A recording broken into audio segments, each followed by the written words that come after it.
Olá pessoal, na aula de hoje falaremos sobre o torque em espiras.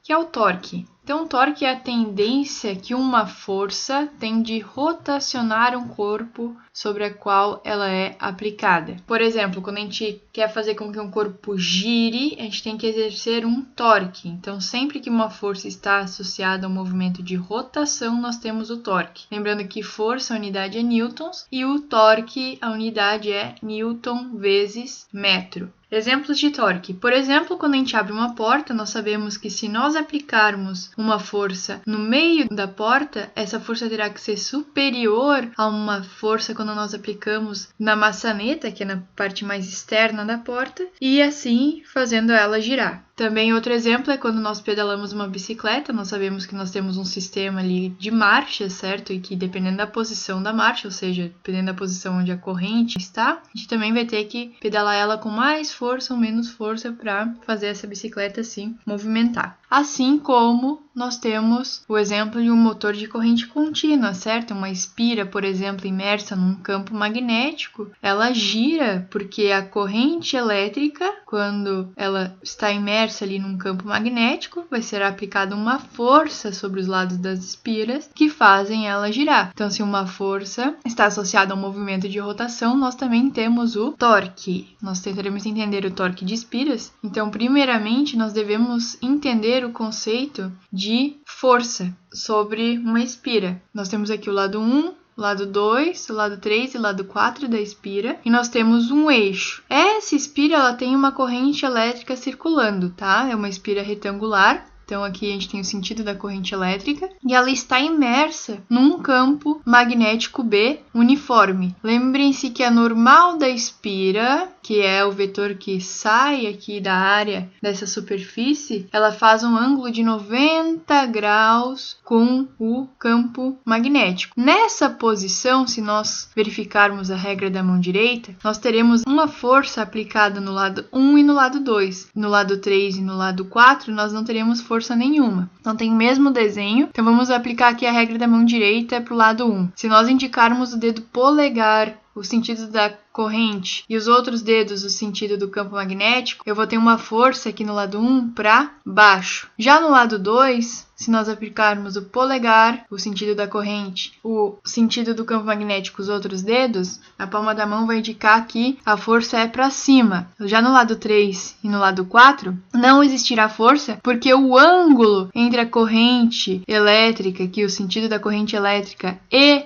o sentido do campo magnético é zero. E lembrando que força é campo vezes corrente vezes o lado da espira, né, o comprimento do fio, vezes o seno desse ângulo. Se o ângulo é zero, então significa que o seno desse ângulo vai ser zero e as forças aqui do lado 3 e do lado 4, o resultado vão ser zero. Já no lado 1 e no lado 2, a força será máxima, porque o ângulo entre a corrente e o campo magnético é 90. Então, nós temos que a força no lado 1 e a força no lado 2 é o B vezes o I vezes o A. Próximo passo é a gente calcular o torque, porque já que nós temos, então, uma força associada ao lado 1 e ao lado 2, percebam que se eu analisar aqui o eixo como esse ponto em vermelho, a minha espira ela vai girar no sentido anti-horário. Então, a gente pode calcular o torque. Então, para a gente calcular o torque, a gente faz o produto da força vezes a distância. Que distância? É o raio. Então, se a gente imaginar que essa espira está girando, nós temos aqui um raio associado. Aqui o lado 2 tem essa distância B. O raio aqui de giro será B sobre 2. Então, eu faço vezes esse raio, vezes o seno do ângulo que é formado pelo raio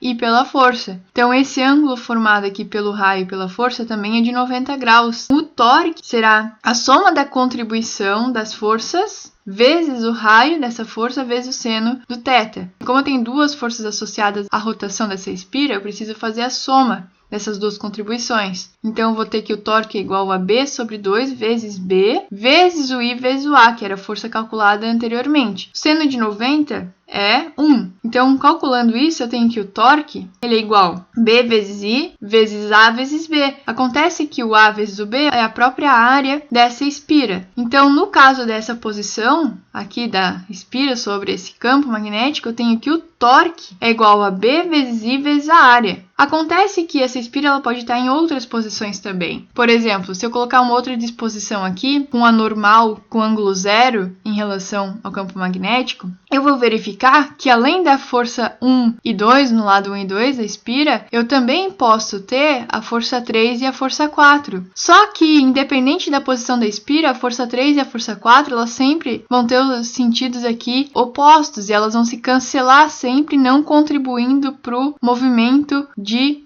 rotação, mas sempre vai existir também essa força 1 e essa força 2. Acontece que a força 1 e a força 2, nessa disposição aqui de 90 graus, também vão se cancelar. E aí o torque nessa posição vai ser zero, porque não existe contribuição para a rotação nessa posição. Ou seja, o ângulo variando entre 0 e 90, eu vou ter uma outra equação que depende então da posição da espira. Imaginem que eu quero N espiras, então eu não tenho uma espira, eu tenho duas espiras. Quando eu coloco duas espiras, eu vou contribuir 2 vezes com a força. Quando eu coloco 4 espiras, eu vou contribuir 4 vezes com a força. Significa que para N espiras, ou seja, eu vou contribuir N vezes com a força e também N vezes com o torque. Então, a minha equação de torque para N espiras, ela fica a seguinte: é o campo magnético vezes o número de espiras, vezes a corrente que passa por uma espira, vezes a área dessa espira, vezes o seno do ângulo, sendo que o ângulo é a posição entre o campo magnético e a normal da espira. Um exemplo para o cálculo de torque em espira: um fio condutor é dobrado formando uma bobina retangular com 2 espiras, que pode girar livremente em torno do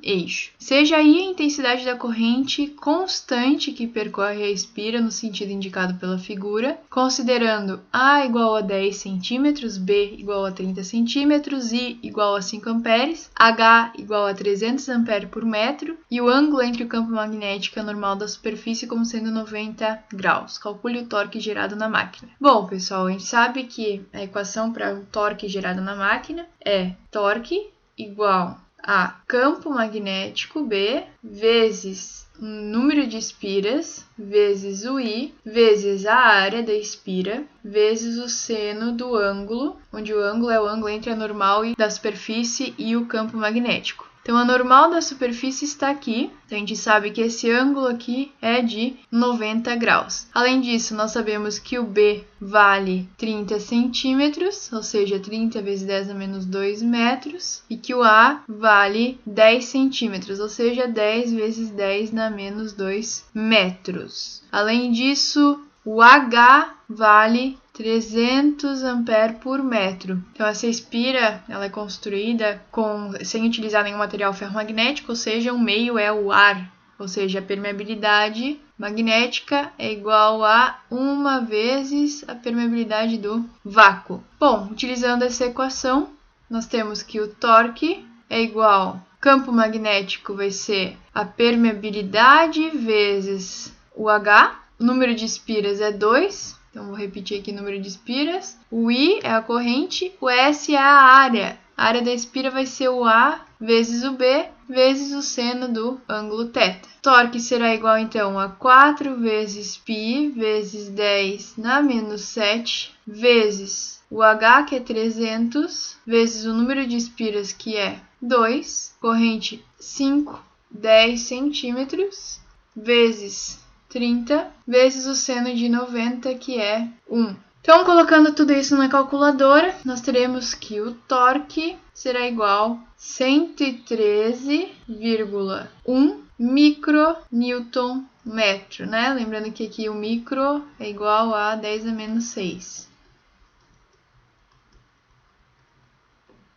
Daí, imagina que a gente constrói esse mesmo dispositivo, que é construir um dispositivo que produz o mesmo torque, só que a gente vai utilizar agora uma permeabilidade relativa, então um material com núcleo de ferro com permeabilidade relativa μr igual a 700. O que vai acontecer então? A gente vai calcular a nova corrente elétrica necessária para obter esse torque. Então a gente vai utilizar essa equaçãozinha aqui de torque, só que a gente vai isolar para corrente elétrica. Então, eu quero mesmo o torque e agora eu quero somente, então, calcular a corrente elétrica considerando o mesmo campo magnético produzido, o mesmo número de espiras e a mesma área da bobina. Então, eu vou isolar aqui a equação, vou ter que B vezes o número de espiras vezes o S vezes o seno de 90. Então, eu vou colocar aqui o mesmo torque, 113,1 vezes 10 na menos 6,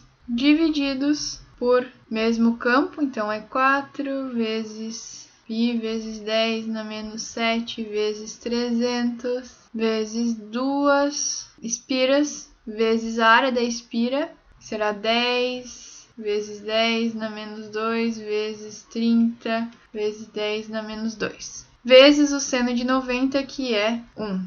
Isso vai dar uma corrente elétrica de 7,143 miliamperes. Então, percebo que quando eu utilizo um núcleo com permeabilidade relativa elevada, a corrente necessária para produzir o mesmo torque é bem menor. Antes aqui era uma corrente de 5 amperes e agora eu tenho uma corrente de 7 miliamperes. Obrigada, pessoal!